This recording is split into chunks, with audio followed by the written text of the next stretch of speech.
My sister thinks she's the boss at every job and got fired again. Now she's blaming everyone else but herself and tearing our family apart while living with our aunt. My sister Rebecca, 28F, has been unemployed for the past 6 months, and before that, she lasted exactly 3 weeks at a retail job. This pattern has been going on for years now. She gets hired somewhere, things seem fine for a few days, then something happens and she either quits or gets fired. I'm her brother Jackson, 31M, and I've been hearing about these workplace disasters for the past 5 years. Rebecca lives with our parents because she can't afford her own place. Mom and Dad keep giving her money and making excuses for her. They say she's just unlucky or that employers these days don't appreciate good workers. But I've seen what really happens. Rebecca has this idea in her head that no matter what job she takes, she's automatically in charge of something. She doesn't understand the difference between being an employee and being a manager. Rebecca went to community college for 2 years and got an associate degree in business administration. She thinks this makes her qualified to run any business she walks into. The problem is she's never actually managed anyone or owned anything. She's worked as a cashier, a server, a stock clerk, and a receptionist. But in her mind, she's always been management material who just happened to be doing other tasks temporarily. Our parents don't see it because Rebecca tells them her version of what happens at work. In her stories, she's always the responsible one trying to help improve the business while lazy coworkers and unreasonable bosses hold her back. She makes it sound like every workplace is chaotic and unprofessional except for her. Mom and Dad believe her because they want to support their daughter. But I live in the same town as Rebecca, and I hear the real stories from people who work with her. 3 jobs ago, she worked at a coffee shop. The owner told me Rebecca spent her shifts rearranging the menu board and telling customers about better ways to make drinks instead of just taking orders. She argued with her supervisor about inventory procedures and insisted on reorganizing the storage room without permission. She lasted 2 weeks. Before that, she worked at a clothing store where she decided the mannequins were dressed wrong and changed all the displays during her lunch break. She also created her own filing system for customer returns because she thought the existing one was inefficient. The manager had to spend hours fixing everything Rebecca had reorganized. She got fired after 10 days. The worst part is Rebecca genuinely doesn't understand why these things keep happening to her. She comes home and complains about how other people don't appreciate her initiative and leadership skills. She talks about her coworkers like they're beneath her and her supervisors like they're incompetent. She never considers that maybe she's the problem. Last month, Rebecca got a job at a small accounting firm. It's owned by this guy named Kenneth, 45M, who has 2 other employees. Rebecca was hired as a filing clerk and data entry person. Basic stuff, organize documents, input numbers into spreadsheets, answer phones sometimes. The pay was decent for entry-level work, and Kenneth seemed like a reasonable boss. For the first week, everything went fine. Rebecca came home talking about how professional the office was and how much potential she saw for improving their systems. I should have known this was a warning sign, but I was just glad she was working again. The problem started in the 2nd week. Kenneth has a routine where he comes in early, works through the morning, then takes a break around 2 p.m. when things slow down. He usually sits in his office with the door open, drinks coffee, and returns phone calls or reads industry newsletters. The other 2 employees, Linda, 35F, and James, 29M, have been there for years and know this is just how Kenneth operates. He's the owner, so he sets his own schedule. Rebecca saw Kenneth taking these afternoon breaks and decided she should get the same privilege. But instead of asking about break policies or additional break time, she just started taking extended breaks whenever Kenneth did. She would leave her desk, go to the break room, and read magazines or scroll through her phone for 30 or 40 minutes at a time. Linda noticed this and mentioned it to Rebecca. She explained that everyone gets a 15-minute break in the morning and 30 minutes for lunch, plus they can take short bathroom breaks as needed. She told Rebecca that Kenneth's schedule was different because he owns the business. Rebecca listened to this explanation and then told Linda she appreciated the information but that she understood her role in the office. The next day, Rebecca took another long break during Kenneth's quiet time. James asked her if she was feeling okay because she'd been away from her desk for almost an hour.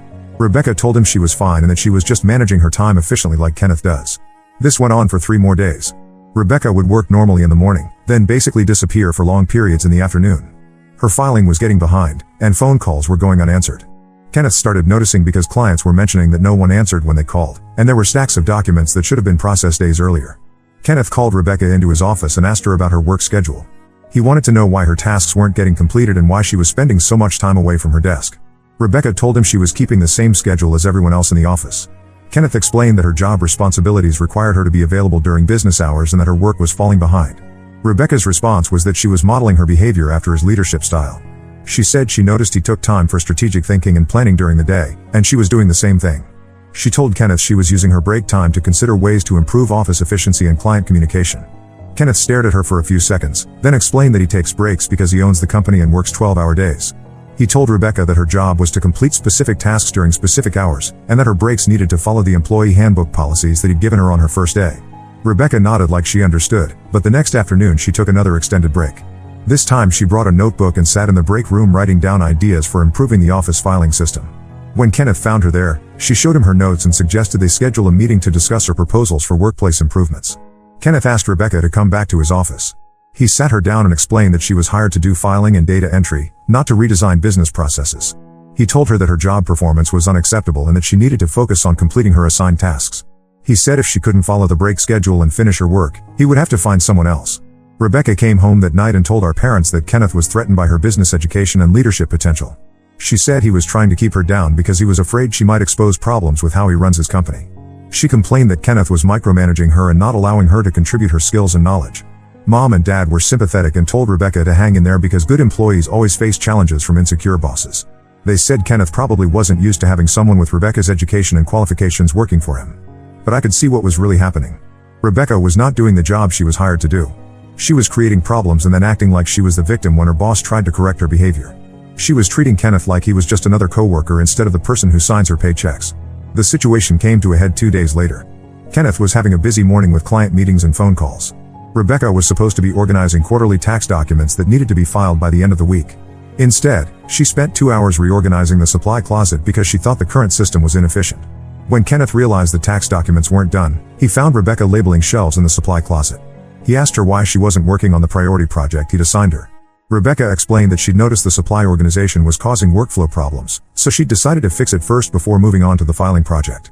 Kenneth told Rebecca to stop working on the supply closet and get back to the tax documents immediately. Rebecca said she understood his concern but that she was almost finished with the closet project and it would only take another hour. She said once the supplies were properly organized, everyone would be more efficient. Kenneth raised his voice and told Rebecca that the tax documents had to be completed today and that she needed to stop reorganizing things and do her actual job.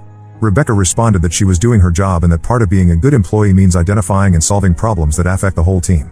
That's when Kenneth lost his patience. He told Rebecca that she was fired and needed to collect her things and leave immediately. Rebecca asked why she was being fired when she was trying to help improve the business. Kenneth said she was being fired because she wouldn't follow instructions and couldn't understand what her job responsibilities were. Rebecca packed up her desk and left. She came home that afternoon and told our parents that Kenneth had fired her for being too competent and making him look bad. She said he couldn't handle having an employee who understood business operations better than he did. Our parents were outraged and wanted to call Kenneth to complain about how he treated Rebecca. They talked about filing complaints with the labor department and leaving bad reviews for his business online. I tried to explain that maybe Rebecca had done something wrong, but they wouldn't listen to me. The thing that bothers me most is that Rebecca genuinely believes she was right and Kenneth was wrong. She thinks she lost her job because she was too good at it, not because she was terrible at it. She's already started applying for new jobs, and she's going to do the exact same thing again. I don't know how to help her because she won't admit there's a problem.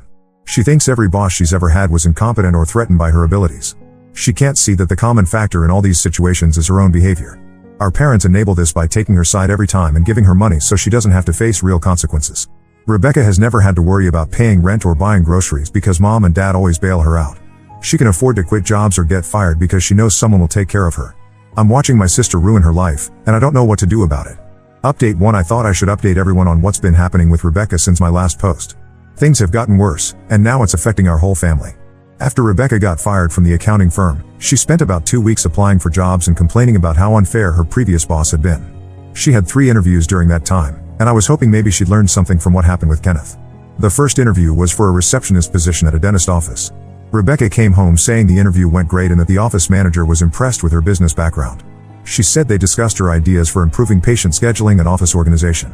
I should have known this was a bad sign. Rebecca didn't get that job. When she called to ask why, they told her they were looking for someone who wanted to focus on reception duties rather than management consulting. Rebecca interpreted this as them being intimidated by her qualifications.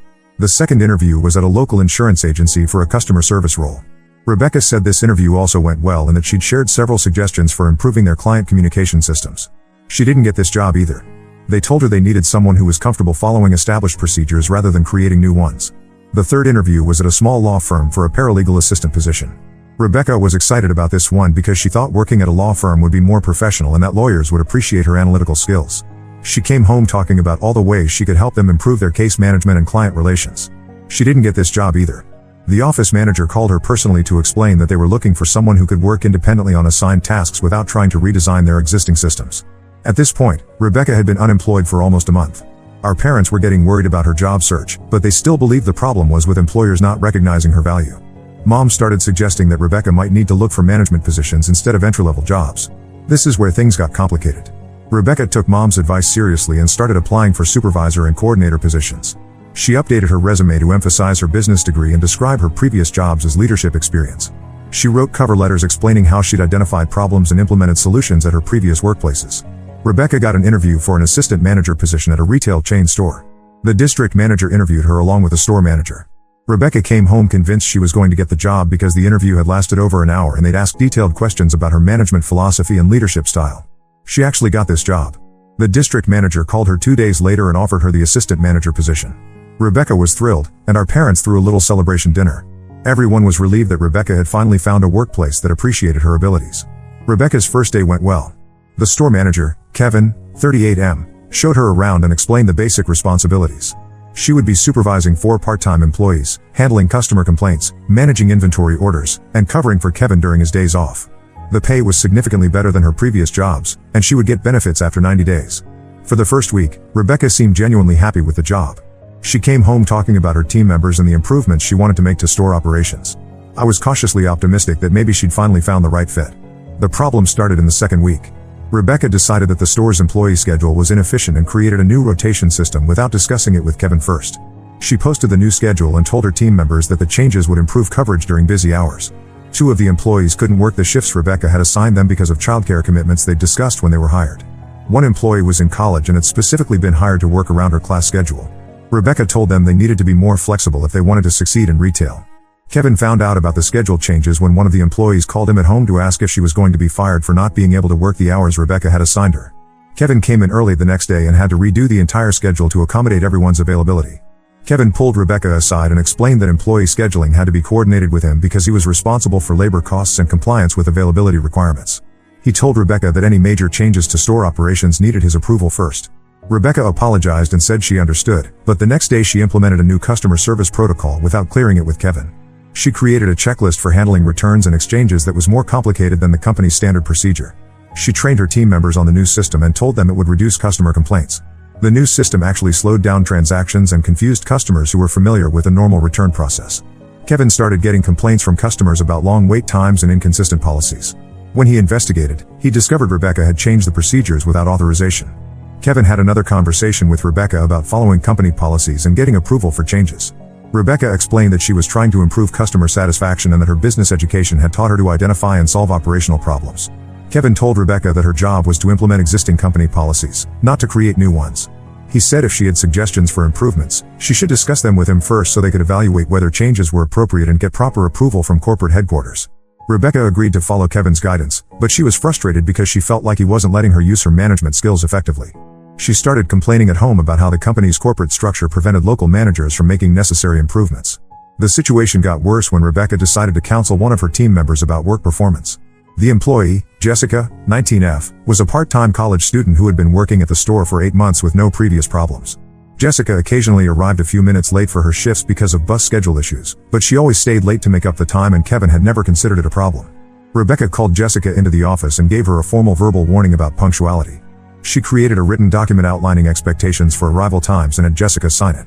Rebecca told Jessica that chronic lateness was unacceptable in a professional environment and that future violations would result in disciplinary action. Jessica was upset because she'd never been told her arrival time was a problem, and she'd always made sure to work her full scheduled hours. She asked Rebecca if Kevin had complained about her performance. Rebecca said that as assistant manager, she was responsible for maintaining team standards and didn't need Kevin's input for routine personnel matters. Jessica called Kevin that evening to ask if she was in trouble and whether she needed to find a different job. Kevin was confused because he'd never had any issues with Jessica's work performance. When Jessica explained about the formal warning and the documentation, Kevin realized Rebecca was conducting unauthorized disciplinary actions. Kevin came in the next morning and asked Rebecca about the situation with Jessica. Rebecca explained that she'd noticed performance issues and taken appropriate management action to address them. She showed Kevin the documentation she'd created and said she was trying to prevent small problems from becoming bigger ones. Kevin told Rebecca that disciplinary actions required his approval and that she couldn't implement formal warnings or create personnel documentation without authorization. He explained that Jessica was a reliable employee who had never caused any problems, and that her occasional late arrivals were within acceptable limits given her transportation situation. Rebecca argued that good management meant holding all employees to high standards and that making exceptions for some people would undermine team discipline. She said Kevin was being too lenient and that his approach would lead to bigger problems down the road. Kevin removed the disciplinary documentation from Jessica's file and told Rebecca that she was not authorized to conduct formal performance reviews or disciplinary actions. He said her job was to supervise daily operations, not to make personnel decisions.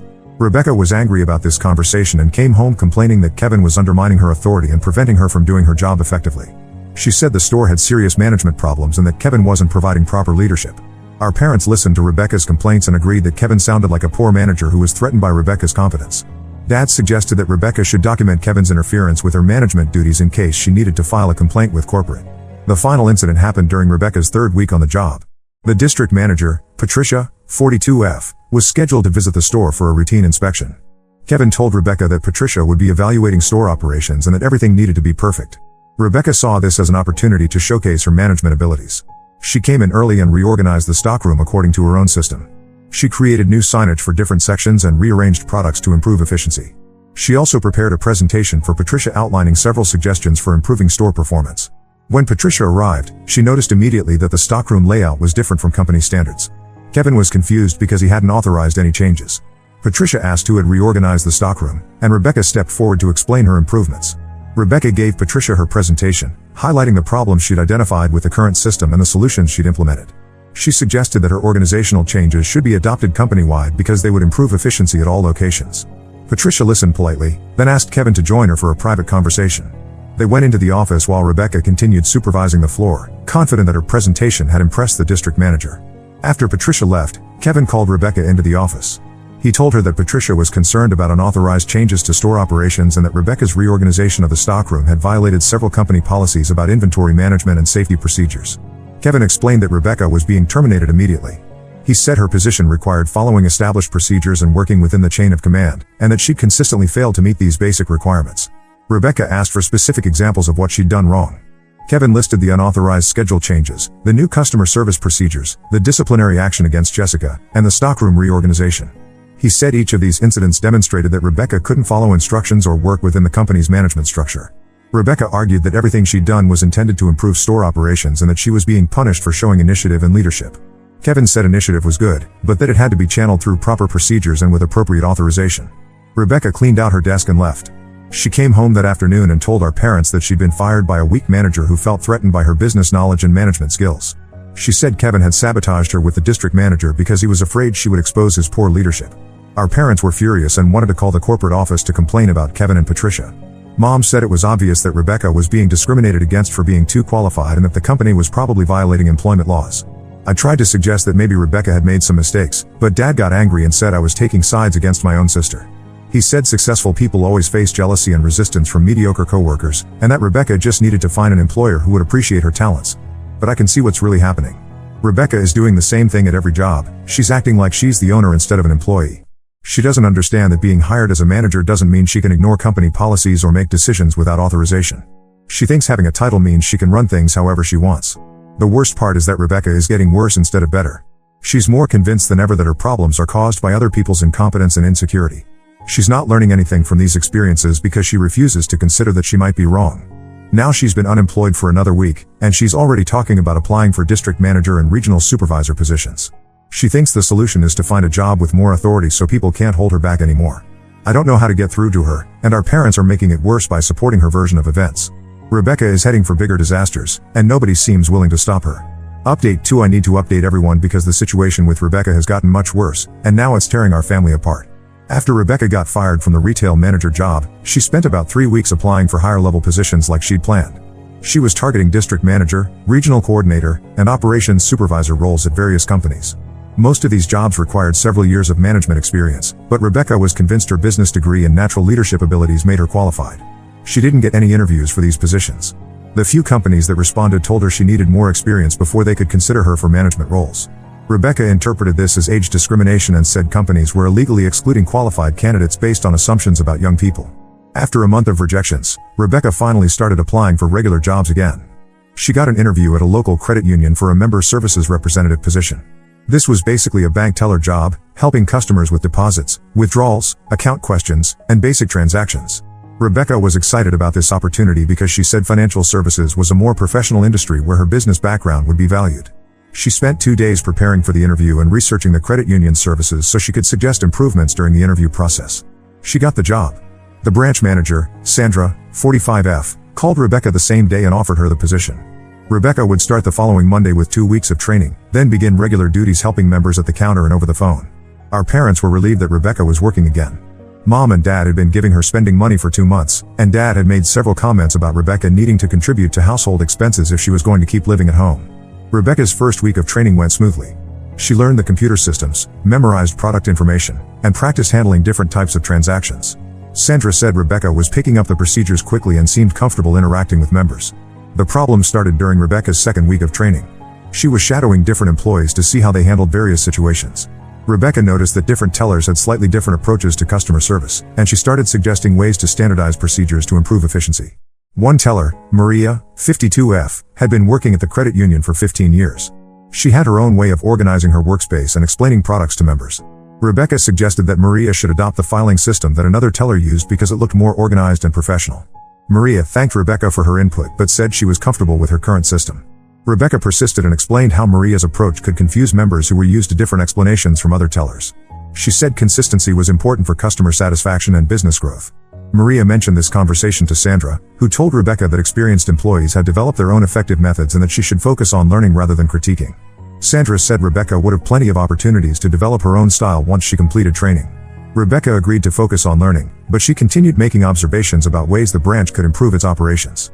She suggested changes to the lobby layout, modifications to the phone greeting script, and adjustments to the appointment scheduling system. Sandra had another conversation with Rebecca about the difference between learning and consulting. She explained that Rebecca's job was to provide member services, not to redesign branch operations. She said Rebecca should concentrate on mastering her basic duties before worrying about broader business improvements. Rebecca finished her training and started working independently. For the first few days, she handled transactions normally and didn't cause any problems. Sandra thought the previous conversations had resolved the issue. But Rebecca was just getting comfortable with the environment. Once she felt confident with the basic procedures, she started implementing her ideas for improvements. She began greeting members with a more elaborate welcome speech that included information about services they might not know about. She thought this would increase product sales and demonstrate superior customer service. The longer greeting slowed down transaction times and created longer lines. Some members seemed annoyed by the extra information when they just wanted to make quick deposits or withdrawals. Sandra noticed the delays and asked Rebecca to use the standard greeting to keep lines moving efficiently. Rebecca argued that her approach was more professional and that members appreciated learning about available services. She said Sandra was prioritizing speed over quality, which would hurt the credit union's reputation in the long run. Sandra explained that member satisfaction surveys consistently showed that people valued quick, efficient service over lengthy product presentations. She told Rebecca to use the standard greeting and focus on completing transactions accurately and promptly. Rebecca complied for a few days, then started a new initiative. She began following up with members after their transactions to ask about their satisfaction with the service they'd received. She created informal surveys asking about wait times, employee helpfulness, and suggestions for improvements. Members were confused by this because the credit union already had formal feedback systems in place. Some people felt pressured to provide compliments or criticism when they just wanted to complete their banking and leave. Several members asked Sandra why they were being surveyed after routine transactions. Sandra told Rebecca to stop conducting member surveys immediately. She explained that customer feedback was collected through official channels and that informal questioning could make members uncomfortable or create liability issues for the credit union. Rebecca was frustrated because she felt like Sandra was preventing her from using her business training to benefit the organization. She said Sandra's resistance to improvement initiatives showed poor leadership and a lack of vision for growing the business. This attitude started affecting Rebecca's interactions with coworkers. She began offering unsolicited advice to other tellers about their customer service techniques and workspace organization. She suggested that Maria should smile more during transactions and that another teller, James, 28M, should explain procedures more thoroughly to elderly members. The other employees were annoyed by Rebecca's constant suggestions and corrections. Maria complained to Sandra that Rebecca was acting like a supervisor instead of a new employee. James said Rebecca made him uncomfortable by critiquing his interactions with members. Sandra called Rebecca into her office for a performance review. She explained that Rebecca's job duties did not include training or supervising other employees. She said Rebecca needed to focus on her own responsibilities and stop offering advice to coworkers unless they specifically asked for help. Rebecca said she was trying to help the team improve and that good employees should always look for ways to contribute beyond their basic job requirements. She argued that Sandra should encourage initiative and teamwork rather than discouraging employee collaboration. Sandra told Rebecca that collaboration meant working together on assigned projects, not critiquing coworkers' performance or redesigning established procedures. She said Rebecca's behavior was creating tension in the workplace and interfering with normal operations. Rebecca apologized and promised to be more mindful of boundaries, but she didn't really understand what she was doing wrong. She came home complaining that Sandra was a micromanager who felt threatened by employees with business education and fresh perspectives. The situation came to a head during Rebecca's 6th week on the job. The credit union was preparing for a regulatory audit, and Sandra needed everyone to follow procedures exactly as written in the policy manual. She held a staff meeting explaining that any deviations from standard procedures could result in compliance violations and regulatory penalties. Rebecca saw the audit as an opportunity to showcase the improvements she'd been suggesting. She prepared a detailed report outlining inefficiencies she'd observed and recommendations for updating policies to improve member satisfaction and operational effectiveness. During her lunch break, Rebecca typed up her report and left it on Sandra's desk. The report was 3 pages long and covered everything from lobby design to staff training protocols. Rebecca included specific suggestions for policy changes that she believed would impress the auditors and demonstrate the branch's commitment to excellence. When Sandra found the report, she was furious. The audit was focused on compliance with existing regulations, not on implementing new procedures. Rebecca's suggestions would require corporate approval, regulatory review, and extensive staff retraining. Implementing any of these changes during an audit period would create massive compliance problems. Sandra called Rebecca into her office immediately. She asked Rebecca why she'd prepared a policy change proposal when the entire staff had been told to follow existing procedures exactly. She explained that Rebecca's report could jeopardize the audit if regulators thought the branch was considering unauthorized modifications to approved policies. Rebecca said she was trying to help the credit union present its best face to auditors by demonstrating innovation and continuous improvement. She argued that her suggestions showed management's commitment to excellence and member service. Sandra explained that regulatory audits were about demonstrating compliance with existing rules, not about showcasing new ideas. She said Rebecca's report showed a fundamental misunderstanding of the audit process and could have created serious problems if she'd shared it with the auditors. Rebecca insisted that her business education had taught her that successful organizations always look for ways to improve and that standing still meant falling behind the competition. She said Sandra's conservative approach would limit the credit union's growth potential. Sandra told Rebecca that she was being terminated effective immediately. She said Rebecca had consistently failed to understand her role and had repeatedly created problems by trying to redesign systems and procedures that were working effectively. Rebecca asked for specific examples of poor performance. Sandra listed the extended greeting script, the unauthorized member surveys, the constant advice to coworkers, and the policy change report. She said Rebecca had been told multiple times to focus on her basic job duties but had continued trying to act like a consultant or manager. Rebecca argued that everything she'd done was intended to help the credit union succeed and that she was being punished for showing initiative and caring about the organization's future. Sandra said initiative was valuable when it was channeled appropriately, but that Rebecca had consistently ignored boundaries and authority structures. Rebecca packed her personal items and left the building. She came home that afternoon and told our parents that Sandra had fired her for being too educated and threatening the status quo. She said Sandra was incompetent and afraid that Rebecca would expose problems with the branch's operations. This is where things got really bad in our family. Dad had been getting frustrated with Rebecca's unemployment situation, and he lost his temper when she came home fired from another job. He started yelling at Rebecca about her attitude and her constant excuses for getting fired. Dad said Rebecca needed to accept that she wasn't management material and that she should focus on keeping a regular job instead of trying to redesign every workplace she entered. He said Rebecca was acting entitled and that her behavior was embarrassing the whole family. Rebecca yelled back that Dad didn't understand modern business practices and that his generation was too rigid to appreciate innovative thinking. She said Dad was taking sides with incompetent managers instead of supporting his own daughter. Mom tried to mediate, but both Dad and Rebecca were too angry to listen. Dad said he was tired of supporting Rebecca financially while she sabotaged every opportunity she got. Rebecca said Dad was being cruel and unsupportive when she needed her family's help. The argument ended with Rebecca storming out of the house. She went to stay with our cousin Lisa, 26F, for a few days while things cooled down at home. But when Rebecca came back, the tension was still there. Dad had spent those few days thinking about the situation, and he decided that Rebecca needed to face real consequences for her behavior. He told Rebecca she had 30 days to find a job and start contributing to household expenses, or she would need to find somewhere else to live. Rebecca was shocked because our parents had never given her ultimatums before. She said Dad was being unfair and that she couldn't control how employers treated her. She argued that she needed family support during difficult times, not additional pressure and threats. Mom was caught in the middle and didn't want to choose sides between her husband and daughter. She suggested that maybe Rebecca could try applying for different types of jobs or consider taking a skills assessment to identify better career matches. Rebecca said the problem wasn't with her skills or career choices but with employers who didn't appreciate qualified employees. She insisted that she just needed to find the right company that would value her education and abilities. Dad said Rebecca had been looking for the right company for 5 years and had been fired from every job she'd gotten. He said the common factor in all these situations was Rebecca's attitude, and that she needed to change her behavior instead of blaming everyone else.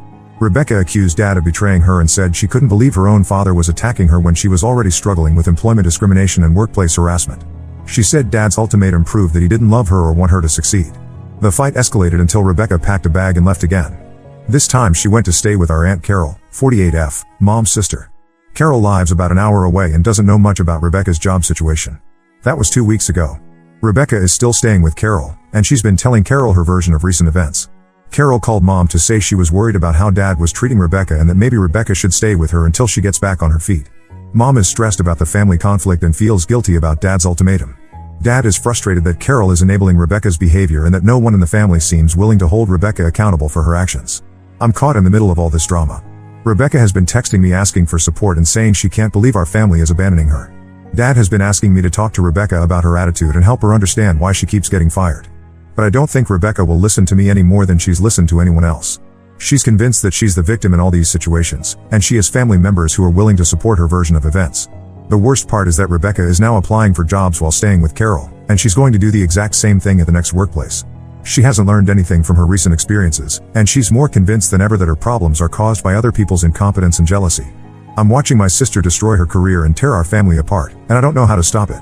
Update 3. This is probably going to be my last update about Rebecca because I've reached the point where I can't help her anymore and I need to protect my own peace of mind. Rebecca has been staying with our Aunt Carol for about 6 weeks now. During that time, she's had 2 more job interviews and 1 short-term employment disaster that was somehow worse than all her previous experiences. The first interview was for an administrative assistant position at a small marketing company.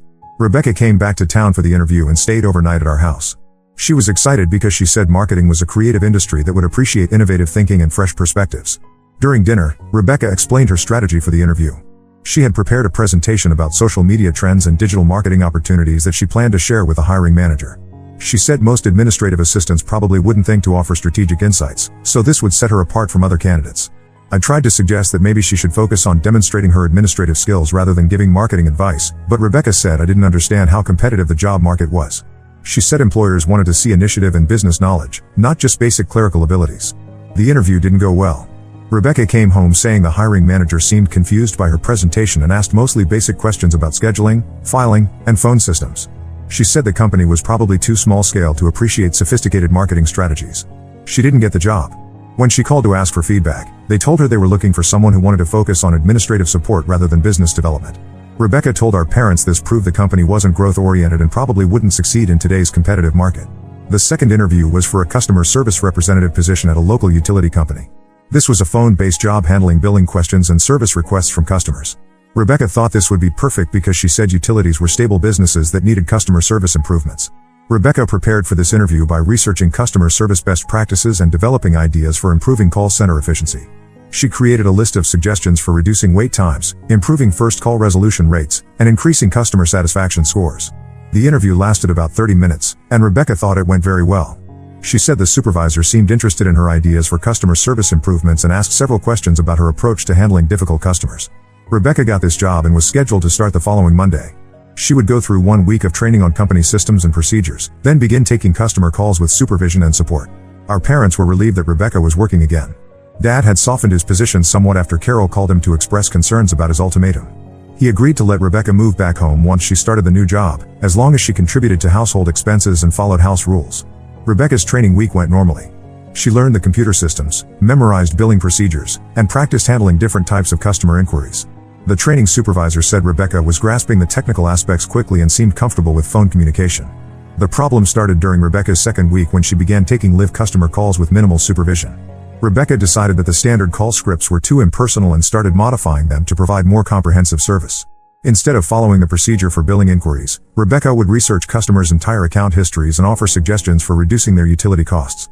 She thought this demonstrated superior customer service and would improve the company's reputation. These extended calls created longer wait times for other customers and exceeded the target call duration metrics that the department used for performance evaluation. Rebecca's supervisor, Tom, 41M, noticed that Rebecca's average call time was nearly double the department standard. Tom discussed call efficiency with Rebecca and explained that while thorough service was important, she needed to balance completeness with productivity. He said customers appreciated quick resolution of their specific questions rather than comprehensive account reviews they hadn't requested. Rebecca argued that her approach provided better value to customers and that the company should prioritize service quality over call volume. She said Tom's focus on speed over thoroughness would hurt customer satisfaction in the long run. Tom explained that the department had researched optimal call handling procedures and that the current scripts and time targets were based on customer feedback and industry best practices. He told Rebecca to follow the established procedures while she learned the job. Rebecca agreed to follow the guidelines, but she continued providing extensive service that exceeded what customers had requested. She would research billing histories, explain rate structures, and offer energy conservation advice even when customers called with simple questions about payment due dates. Customer feedback was mixed. Some people appreciated the additional information, but others were frustrated by long call times when they needed quick answers. Several customers complained that representatives were providing too much information and making simple transactions unnecessarily complicated. Tom had another conversation with Rebecca about call handling procedures. He explained that customer service meant giving people what they needed efficiently, not overwhelming them with unrequested information. He said Rebecca needed to listen to what customers were asking for and provide focused responses. Rebecca said she was trying to educate customers about services and opportunities they might not know about. She argued that proactive customer service was superior to reactive problem solving and that the company should encourage representatives to go above and beyond basic requirements. Tom told Rebecca that going above and beyond meant providing excellent service within established parameters, not ignoring procedures to implement personal customer service philosophies. He said Rebecca needed to follow the call scripts and time guidelines or she would need additional training and supervision. The situation escalated during Rebecca's third week when she started offering billing advice that contradicted company policies. A customer called to ask about setting up automatic payments, and Rebecca spent 20 minutes explaining why automatic payments were disadvantageous and suggesting alternative payment methods. The customer was confused because she had specifically wanted to enroll in automatic payments to simplify her monthly routine. Rebecca insisted that automatic payments reduced customer awareness of usage patterns and that manual payment methods provided better financial control. The customer asked to speak with a supervisor because she felt like Rebecca was arguing with her instead of helping her enroll in the service she had requested. Tom took the call and quickly set up the automatic payment system the customer wanted. Tom called Rebecca into his office and asked why she had discouraged a customer from using a company service. Rebecca explained that she was providing honest financial advice and helping the customer make informed decisions rather than just processing requests blindly. Tom said Rebecca's job was to help customers access the services they requested, not to counsel them about financial management or question their choices. He explained that refusing to process legitimate service requests could create customer complaints and regulatory problems for the company. Rebecca argued that good customer service meant looking out for customers' best interests even when they didn't understand the implications of their decisions. She said Tom was prioritizing company profits over customer welfare. Tom explained that customers had the right to make their own financial decisions and that utility representatives were not qualified or authorized to provide personal financial advice. He said Rebecca needed to process customer requests according to company procedures and stop offering unsolicited counsel. Rebecca was frustrated and came home complaining that Tom was forcing her to provide inferior customer service and that the company cared more about processing transactions than helping customers. She said Tom's approach was unethical and that she was being pressured to compromise her professional standards. Our parents listened to Rebecca's complaints and were sympathetic about her workplace difficulties. Mom said it sounded like another situation where Rebecca's education and professional standards were causing conflicts with less qualified supervisors. But I was starting to see the pattern more clearly. Rebecca wasn't providing better customer service, she was imposing her personal opinions on people who had called for specific help. She was acting like a financial advisor instead of a customer service representative. The final incident happened during Rebecca's fourth week. A customer called to report a billing error and ask for an account credit. Rebecca researched the account and determined that the billing was actually correct according to the customer's usage patterns and rate structure. Instead of explaining the billing calculation and resolving the customer's confusion, Rebecca spent 30 minutes lecturing the customer about energy conservation and suggesting ways to reduce future bills. She implied that the customer's usage was wasteful and that the high bill was a natural consequence of poor energy management. The customer became angry and demanded to speak with a supervisor. She said Rebecca had been condescending and unhelpful, and that she felt attacked for asking a simple billing question. She threatened to file a complaint with the State Public Utilities Commission. Tom took the call and had to spend another 20 minutes apologizing to the customer and explaining the billing calculation in a respectful manner. The customer was satisfied with Tom's explanation but remained upset about her interaction with Rebecca. Tom called Rebecca into his office immediately. He said her interaction with the customer had been completely inappropriate and could have resulted in a regulatory complaint that would require investigation and documentation. Rebecca said she had provided accurate information about energy usage and billing calculations. She argued that customers needed to understand their consumption patterns and that educating them about conservation was part of providing good service. Tom explained that Rebecca had been condescending and judgmental toward a customer who had asked a legitimate question.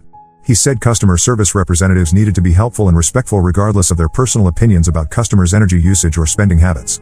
Rebecca insisted that she had been helpful by providing information the customer needed to manage her energy costs more effectively. She said Tom was criticizing her for being thorough and educational rather than just transactional. Tom told Rebecca that she was being terminated immediately. He said her approach to customer service was creating complaints and potential regulatory problems, and that she had consistently refused to follow procedures and accept guidance. Rebecca asked for specific examples of poor performance. Tom listed the extended call times, the refusal to process automatic payment enrollment, and the condescending interaction with the billing inquiry customer. He said Rebecca had been counseled multiple times about these issues but had continued the same behavior. Rebecca argued that she was being fired for providing superior customer service and that Tom was threatened by her business education and professional standards. She said the company was prioritizing quantity over quality and that her termination proved they didn't value customer satisfaction. Rebecca cleared out her desk and left the building. She drove straight to Carol's house without coming home first. She called our parents that evening and told them she had been fired by another incompetent supervisor who felt threatened by her customer service expertise. This time, Dad's reaction was different. Instead of getting angry, he just sounded tired and disappointed. He asked Rebecca how many jobs she thought she could lose before she considered that maybe she was doing something wrong. Rebecca said Dad was being unsupportive and that she needed encouragement, not criticism. She said successful people always face resistance from mediocre managers and that persistence was the key to finding the right opportunity. Dad said he loved Rebecca but that he couldn't keep watching her destroy every opportunity she got.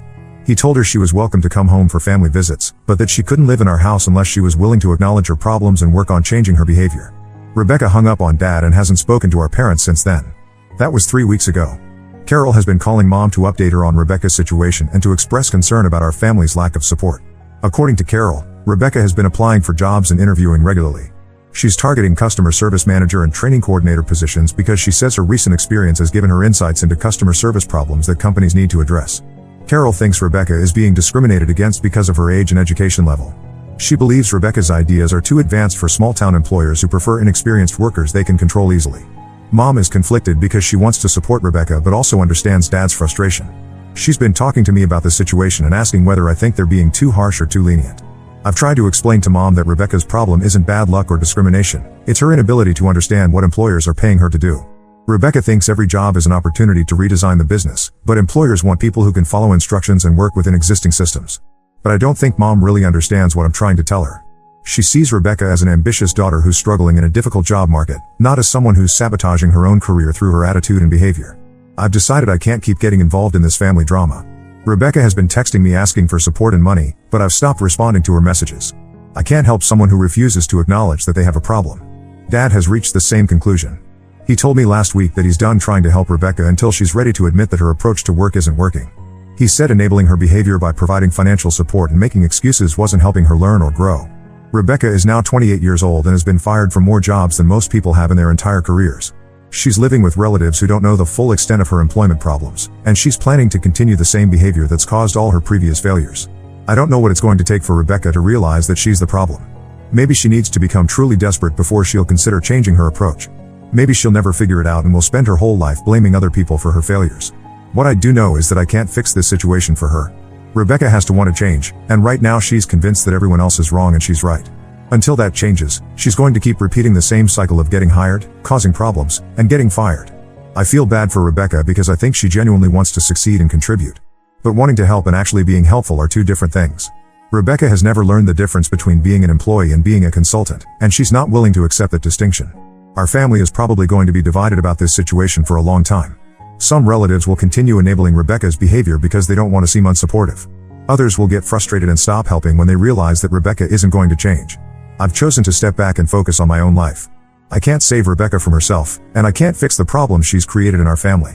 All I can do is hope that someday she'll figure out how to be the employee that employers actually want to hire. But I'm not optimistic about that happening anytime soon.